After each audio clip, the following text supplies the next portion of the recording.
Patricia O'Hara, who is Chair of the National Statistics Board and is also with the National Institute for Regional and Spatial Analysis.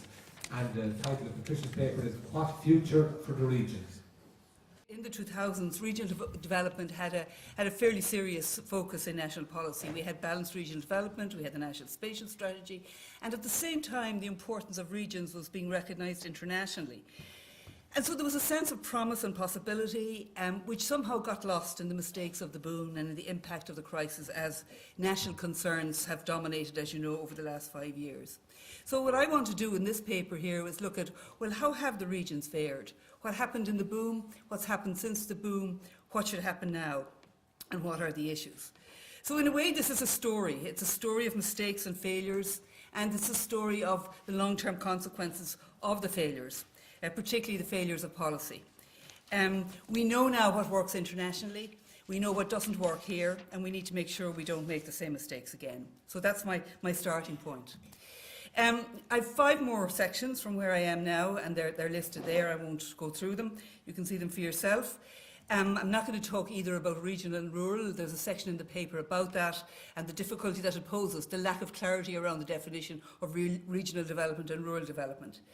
I've put this map up here so you can see what we mean by the regions. The NUTS 3 regions is a statistical convention, but we've actually used these for policy purposes, particularly in the boom years. And these NUTS 3 regions can be divided into essentially north and south.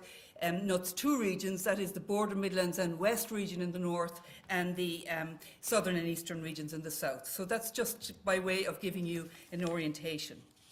What happened in the regions in the boom?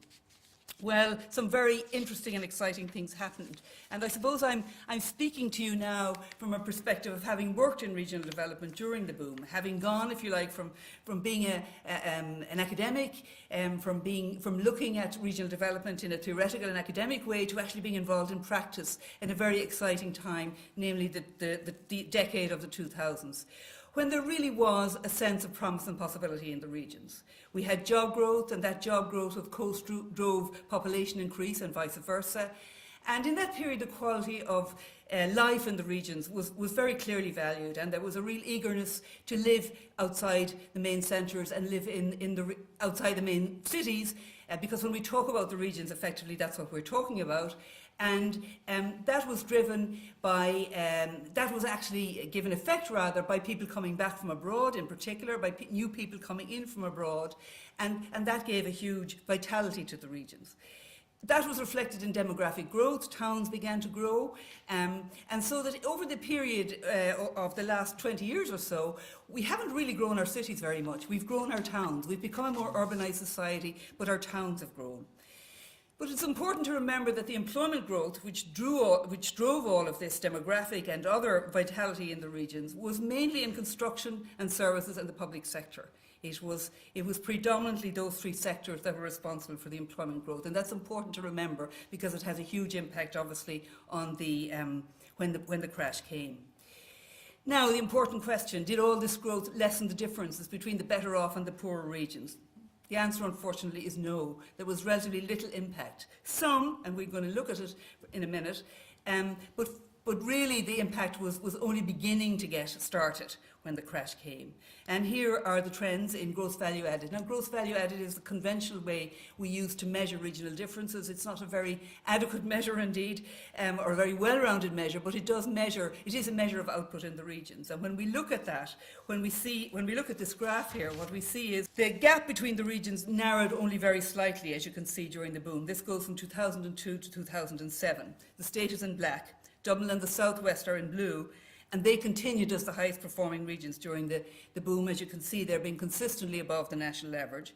The BMW is the grey line, and maybe appropriately enough, and its little peak, and it was a very tiny peak, was 72% of the average state GVA in 2006. But that, as you can see, is a very almost barely discernible peak on the graph. So there was some little bit of convergence, but it wasn't very dramatic. We did a little bit better when it came to disposable incomes, because of course disposable incomes, unlike GVA, take account of transfers. And when you look there at the difference between 2010 and 2006, you see a little bit less difference between the regions. And I won't go into the detailed description of these regions because I haven't got the time, but you get the general picture. Of a little lessening of difference. But the big dramatic one out ahead all the time is Dublin, and the blue one, the lowest one there, is the BMW, not surprisingly enough, the short one. What were the socio-cultural impacts of the boom? Well, there are four that I've listed here, and I want to talk a little bit about these. First of all, there was a huge improvement in human capital in the regions, and this was about diversity. It was about in-migration. It was about new people for the first time in some regions, where there had been secular decline, if you like, in population practically from post-famine times. You got this huge injection of human capital into the regions. And of course, the more human capital vibrancy you had, the more people wanted to come and live in the regions. And that was really very palpable. But its most important impact, I suppose, was in terms of the human capital asset, the level of educational attainment that was to be found within the regions. Because when people came in, they tended to be people who were well educated. They tended to be people at a particular point in the family life cycle, in their 30s and 20s, 30s and 40s. So you got a great vitality and human resource impact. You also got in that period, as those of you who are here from the community and voluntary sector will know, a huge expansion in the community and voluntary sector. This was the period of the white paper on voluntary activity. This was a period of social partnership. It was the period where bottom-up development became the kind of talisman of the community sector. Unfortunately, a lot of this development happened organically. It wasn't spatially coherent, so overlap and duplication and all of the associated criticisms of that became inevitable. And so therefore a cohesion process began in this period as well, which reduced the number, we'll say, of community and local development groups from about 94 down to 52. From a policy perspective, the problem about this was that it wasn't driven by any kind of national strategy. It was driven by a very narrow set of concerns, and that's a problem which we'll come back to again. There was a huge element of hope and possibility and optimism in the regions in the boom. I cannot exaggerate how palpable that was, because I began to work in the regions way back in the 1970s when they were very poor, in the west of Ireland in particular. And in the thousands, for the first time, people could see that their kids wouldn't have to emigrate. For the first time, people could see that they could stay in their own area. For the first time, people could see that they could actually generate extra income, make more money in their own area. And for the first time, people were able to look to a future where culturally cherished occupations like part-time farming, family businesses, shops, etc., could actually not only continue to exist, but actually grow and flourish. That was hugely important psychologically and culturally. But of course, as alongside this, there was the property boom, the so-called property boom. And the disconnect, if you like, between demand for housing and housing provision. And for many, property became seen as a route to profit. And it was seen in most places as a situation where there were many winners and very few losers. Now, you have to understand this in the context of areas where there had been decline in population for years, that nobody had ever wanted to live in lots of parts of the country. And suddenly, not only did people want to live in these parts of the country, but they wanted to invest, they wanted to create employment, they wanted to build houses. And the people who were buying the houses could see that very purchase as a route to greater prosperity for themselves. So you got caught up, you got here a cumulative process which wasn't very well regulated by the state, and we'll come back to that. And that's my next point. Did policy deliver in this period when the public finances were actually very buoyant? No. Why didn't policy deliver? I've put up some reasons here and there in more detail in the paper. Basically, we didn't know how to manage prosperity. We were very good at managing decline in lagging regions and unemployment. We didn't know how to manage prosperity. We didn't know how to gather data, to provide evidence, to make big decisions about investment in areas like infrastructure. We were beset by localism, by the clientelistic nature of Irish politics, by competing demands, by sluggish institutions that were very resistant to reform. Grand strategies like the National Spatial Strategy were not taken seriously. And policy silos continued to persist where nothing was joined up. Neither the data was joined up nor the policies were joined up. And I have detailed in the report there some of the very costly mistakes of the Celtic Tiger era. Two I will highlight very briefly. One is the water infrastructure, our failure to invest in water infrastructure. We saw a spectacular example of that in Dublin in recent weeks. In Roscommon just now, in whole parts of Roscommon, people are on a boil warning for their water. The entire water supply is infected by cryptosporidium, and this is not uncommon around the country. Over 140 of our public water supply systems have serious issues that need to be addressed. So water is just one example of the failure to invest in infrastructure. And remember that in Celtic Tiger days, nobody was saying, oh, we need to invest in water, it's very important. So even the officials that understood the need to invest in water, even the fact that EU directives were looming at us, didn't mean that we invested in water. And therein lies, I think, a fairly serious political question. The most spectacular example, I suppose, of the mistakes of the Celtic Tiger era is the Upper Shannon Rural Renewal Scheme.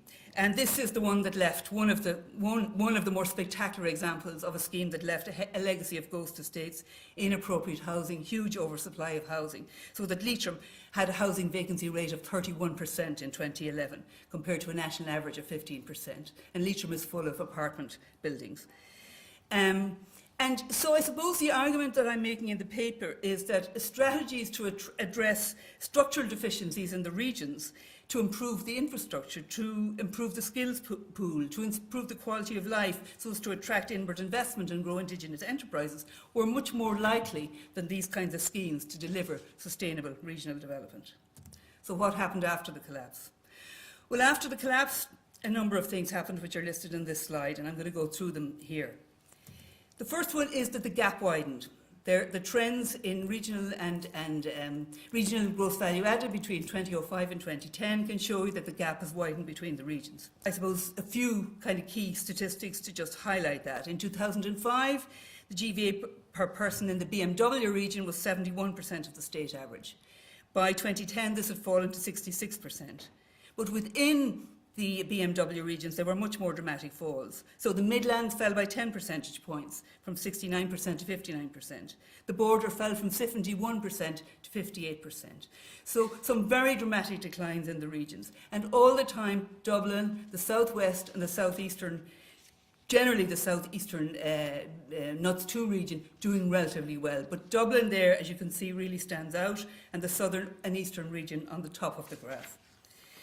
If we look at the unemployment trends in the regions, we see a very dramatic graph here, where you can see that as employment began to rise, then in around 28, 29, it really began to diverge. And you can see the differences between the regions here in terms of the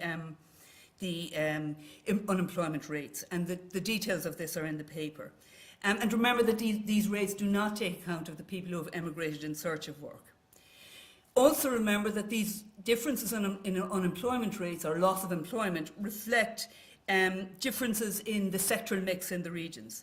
So the dramatic effects of construction, the decline in the construction sector was experienced across all the regions, but there were also very large declines experienced in retail and in industry in the regions. And there were not necessarily any compensating employment in services, because most of the high-end increases in employment in services during the Celtic Tiger era went to Dublin and the southwest. And I mean here the financial services, the internationally traded services, in which there was a very significant boom. And of course this was a deliberate government decision to locate the financial services sector in Dublin, so it's not surprising that most of the employment growth in that sector occurred in Dublin.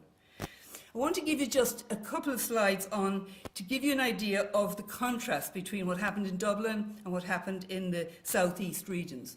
And I've taken these data from a recent report which was done on the unemployment in these regions by the OECD lead group.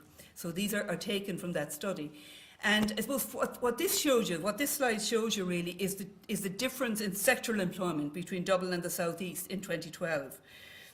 Dublin has the preponderance of the white-collar occupations there. As you can see, the first three categories are the white-collar occupations, and as you go down the slide there, you see the less skilled occupations, if you like, as you go down, and of course the preponderance of these in the south and east region. In the south and east region, the region with the highest unemployment in the context of the aftermath of the boom or the collapse.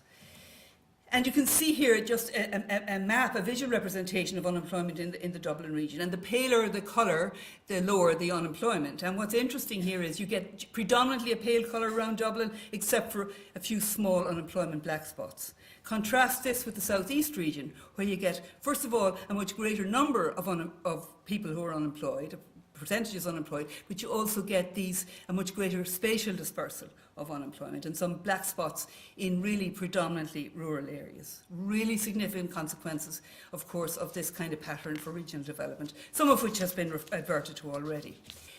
The first point to make here is that there was a 48% drop in state support of the sector over the period 28 to 2012. Local development programme dropped by 35%, community services by 18%, social housing by 54%, and there's a predicted total contraction of about 35% in state expenditure, state support to the community and voluntary sector by the end of 2013.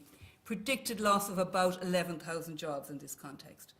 A major downsizing here and a major impact on service delivery at local level. Because remember that in the regions, many of the services that are delivered, particularly the personal and caring services, are delivered by the voluntary sector.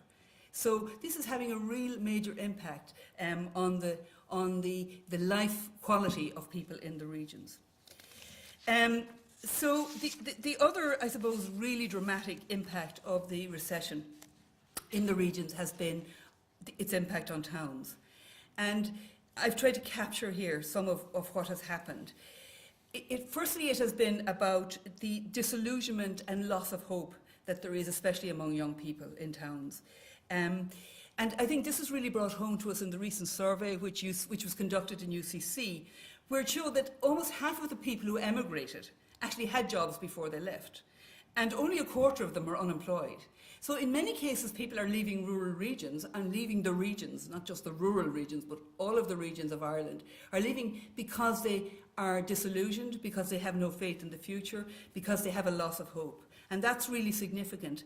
And associated with that, I think, is the actual physical appearance and the general atmosphere in towns around the regions. Towns are depressed, and this depression is associated with the loss of business. It's associated with higher poverty rates, with jobless households, with mortgage arrears.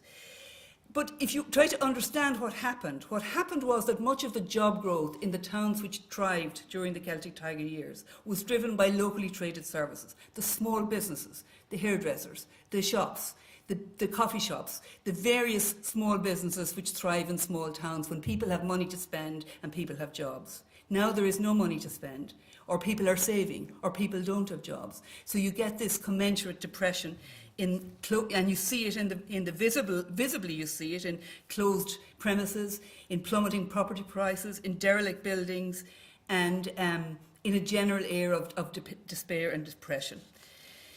It is so bad, I think, that it needs a fairly immediate response. It is one of the real hallmarks. When you drive out of Dublin, it is the thing that is most noticeable when you go through the towns of Ireland. Now, I'm not saying that all towns are the same. Clearly, they're not.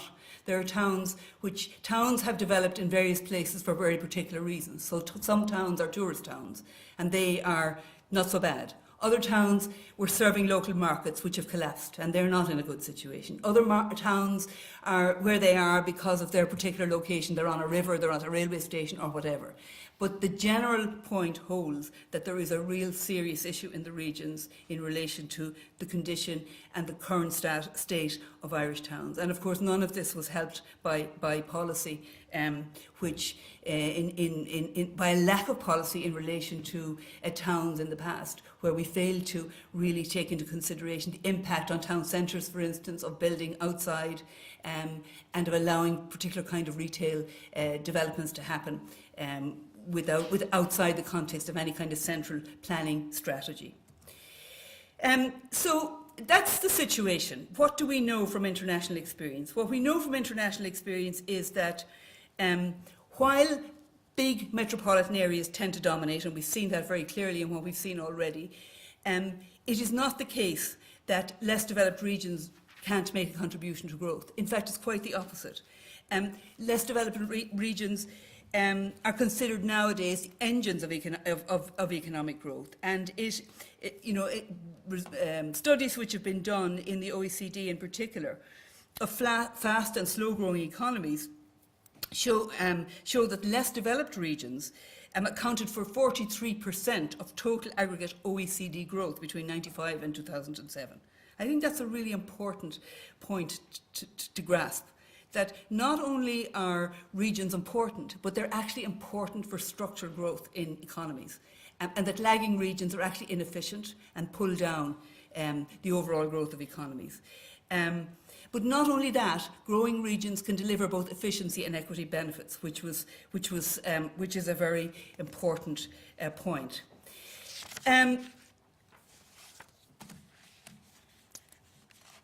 What actually works? What are the formulas for success? What has been found to work in other regions?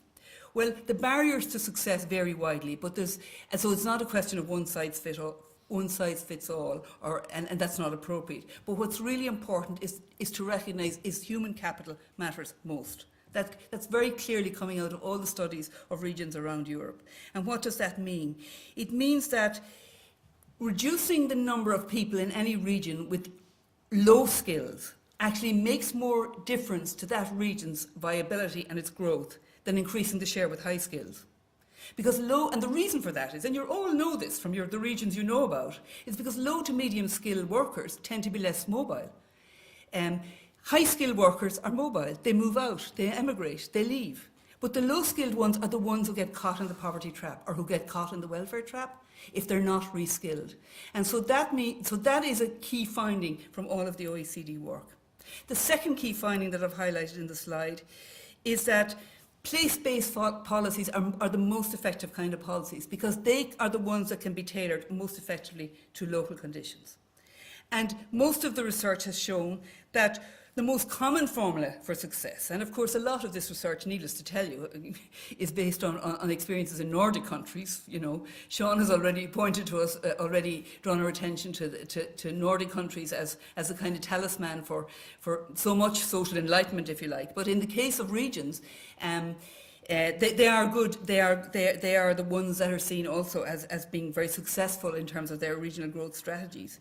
But their common formula for success tended to be this mix of improvement in policies, improvement in infrastructure, and human capital. So if you try to get the three of those together in an integrated way, that seems to be the most successful formula. But what's really important is that not just the OECD, but a huge swathe of international work now is showing that you can focus on both efficiency and equity, and that is actually much more productive in terms of economic growth of regions than focusing on efficiency alone.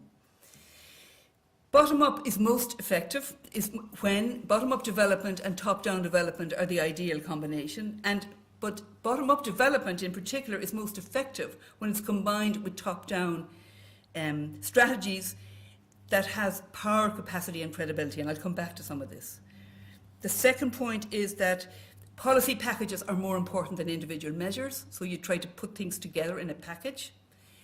And coordination and synergy across related domains. This is our old friend integrated development, which we've been listening to for decades now. But the proof is there now that works much more effectively than the silo approach that is so characteristic of the Irish system. What's really interesting is that what needs to be done is not usually contentious. We all know what needs to be done. We all know there needs to be better infrastructure, especially broadband. We all know we need to grow indigenous enterprises because they're what deliver jobs to the regions. FDI has delivered jobs to the regions in the past, but is increasingly delivering fewer and fewer jobs to the regions. Indigenous enterprises are the way to go, as has been said by an earlier speaker. And what's really significant is that there are lots and lots of really spectacular examples of indigenous enterprises that are trading globally in Ireland and located around our regions. And the people who have started up these enterprises are people who have a strong sense of place, who have a strong sense of wanting to go back and contribute to their native place. Huge potential in all of that, and in a lot of other things that I haven't time to discuss here. But the important point is that we know what works. What we have to do is figure out how we can reduce underutilisation of resources, turn people's knowledge and principles into projects, promote and resource them from the top, and do that through multi-level governance. So what does making regional policy work involve? It involves, these are the success factors on the left-hand side, and these are the bottlenecks on the right-hand side. The important point, I think, that I really want to emphasise is that policy intervention is the key enabling factor. While larger metropolitan regions will continue to drive economic growth, the unused potential of lagging regions can be realised and contribute significantly to national development, provided we get the right mix of leadership, governance and capacity. So if this is to happen in Ireland, what do we need? We need a clear strategic vision for the more balanced regional development based on the kind of spatial structure that's best suited to Ireland's social values, to Ireland's history and geography, and on what has been proven to work elsewhere. This should involve setting out a coherent statement of policy priorities, how they would be operationalised and who would be responsible for their implementation. We know that the drivers of successful delivery are political leadership, accountability, resources and a sound strategy based on clear and measurable objectives and outcomes. We've had very few policies that have actually succeeded in Ireland from start to finish. But if you think of some of the ones we have that have succeeded, those are the characteristics that they've had.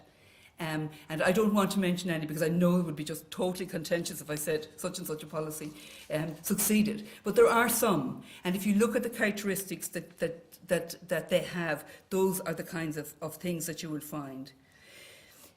Changing anything requires political courage. It requires effective leadership throughout the delivery system. And there are some encouraging signs about this. I think the most encouraging sign, perhaps, is the reform of local government. I know there's been a lot of criticism about the reform of local government, but Putting People First, which is the document which proposes a major and radical reform in local government, has the potential to tackle some of the governance issues that have beset us. I won't go into the details of what it involves, they're there in the paper.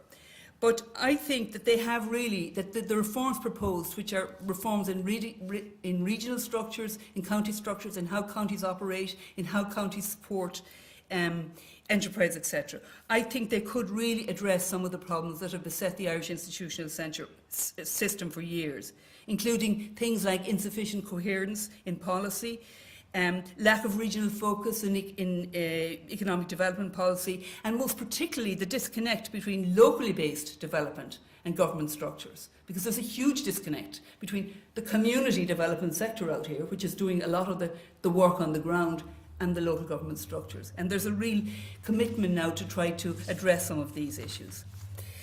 And I've set out here what I see, what the challenges are for Ireland. They're above all about leadership. Who will do what, at what level, who is responsible for the outcomes?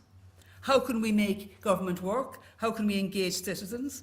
I mean, it is very desirable to engage citizens and enable an active citizenry, but this is not going to automatically empower communities. Communities also need to have control over decisions which affect their quality of life and development, including the provision of public services. So that's what deliberative democracy should be about. It should be about people discussing the services which are delivered locally and which affect them. And that the capacity to do that has to be cultivated among Irish people. What are the big issues? And this is my last slide. I see these as the big issues. How do we articulate the top-down and the bottom-up to get the best from both? How do we ensure that quality services are delivered at local level? And God knows we're all getting older and we all see the challenges of just that service challenge alone. How do we deal with administrative boundaries when they're quite different from functional areas? And I would have some hope that in the Putting People First there is an attempt to deal with that. How do we communicate and share information? To me, one of the biggest challenges of all. Communicating across, up and down, communicating through networks. And finally, maybe it's a cliche, but it seems to me it still is a problem that really besets our system. How best to be transparent and accountable. If we could achieve some of these, we'd have a great future for the regions. Thank you.